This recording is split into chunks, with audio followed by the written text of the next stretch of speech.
Jai Gurudev. Question. Service to the Guru is being practiced a lot. Is it true that by doing more service and sadhana, the Guru showers more? If so, does that not make Guru Shakti more selfish and biased? Answer. The person interested in knowledge surrenders to the Guru, bows to the Guru, serves him, asks questions according to his interest, and prays. What the Guru is giving is not even known to the disciple. He does not know that the Guru, who sees the truth while accepting him as a disciple, makes him a partner in his assets so that the valuable knowledge of the Brahm is never lost. It is impossible to count one's service to the Guru. It is not a question of more or less seva, because no one has ever been able to place a value to the most priceless knowledge. It is invaluable. The disciple receives depending upon his own worthiness and capability to receive. The Guru who knows the truth is like that holy Tirth where the Ganges of knowledge keeps on flowing. One can fetch an amount of water from the Ganges depending upon the size of the pot he has. The knowledge of the Brahm is infinite because Brahm is infinite. Therefore, it is improper to think that depending upon how much seva one does, the Guru will give more to the one and less to the other. The Guru plants the seed of knowledge in the soil of disciples' spirituality. The disciples' faith, sadhana, eagerness, ardent love will do the work of taking the plant of the knowledge to full fruition. Seva is only an indicator of his faith. A rich person without faith cannot do seva.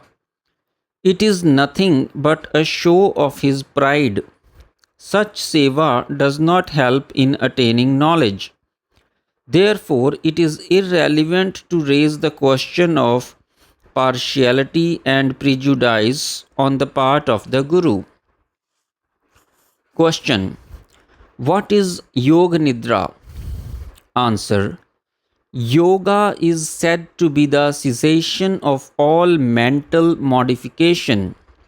According to Yoga Darshan, Nidra or sleep also is a kind of modification of mind. Therefore, Yoga and Nidra are opposites. There are two states of mind where modification have ceased to occur. In one, the impression of the object of meditation remains on the chit. This is called the sampragyat state. The second is called asampragya. Sampragya depends upon stoppage, where there are no resolves taking shape in the chit. In sleep, the chit dissolves into the tamas quality, whereas in yoga state, all the activities of three qualities cease. Sleep is also called the unexpressed state when all three qualities are equal. Therefore, sleep is an obstacle in the perception of the real self. But the word Yoga Nidra indicates that there may be a state between sleep and yoga, where the sleep state is not completely gone but may be partially stopped. Question. What are the three levels of attention? Answer. The ability to see is called vision, and the subject on which the mind gets focused is called an aim. If the mind goes to some external object that the eye sees, then both the eyes and the mental attentions are in an external state. If the eyes are looking at something outside, but the mind is focused on some internal spiritual aspect, then the attention is on a combination of internal and external factors. When the eyes are closed, but one is thinking about some external subject, that is also a combination. When the eyes are closed and the mind is also introverted, when one has a vision of the sun and the moon and other kinds of light inside the closed eyes, that is internal eyes with inward attention of mind. These are the three aims: external, medium with combination of external and internal. The best state is when the eyes are open but the attention is focused on the self within. Question: what is Vedha? Answer: in Sushmana there are 6 chakras and 3 granthis or knots. The 6 chakras are Mooladhar, Swadhisthana, Manipur, Anhat, Vishuddha and Ajna. 3 granthis which bind the individual soul in the manifestation are Brahma Granthi of Rajas Gun, Vishnu Granthi of Sattva Gun and Rudra Granthi of Tamas Gun. In the Swadhisthana and Manipur chakra, the Rudra Granthi is believed to be present. In the Anhat and Vishuddha chakra, the Vishnu Granthi is believed to be present, and in Ajna chakra, the Brahma Granthi is believed to be present. In the first 2 chakras, the circle of fire in the middle 2 is the sun circle, and in the top 2 is the moon circle. Thus, at the union of fire and the sun circle, the Rudra Granthi is supposed to be present. At joining of sun and the moon circle, the Vishnu Granthi is supposed to be present, and on the moon circle, the Brahma Granthi is supposed to be present. Kundalini Shakti is said to be asleep under the Mooladhara chakra. The body is supposed to be 96 finger lengths tall, exactly at the center, that is 48 finger length from the soul and 48 finger length below the top of the crown. The Kundalini is supposed to reside. The students of Hatha Yoga awaken the Kundalini Shakti by way of asana, pranayam and mudras. After awakening, it rises up to the Sahasrar. The Sushmana is its path for journey up and down. While it is ascending, it pierces through the chakras because they block its path. The process of piercing is called Vedha. The chakras and granthis can be also pierced in many other ways, including an upsurge of devotion, jap, and other spiritual practices. The long-term practice of some other yogic techniques or the Guru's grace. Question: it has been observed that some aspirants do not have any kriyas at the time of Shaktipat or even later on. Is it really that they do not have any kriyas, or is it that they do not understand kriyas? If Kriyas are really not occurring, what could be the reason?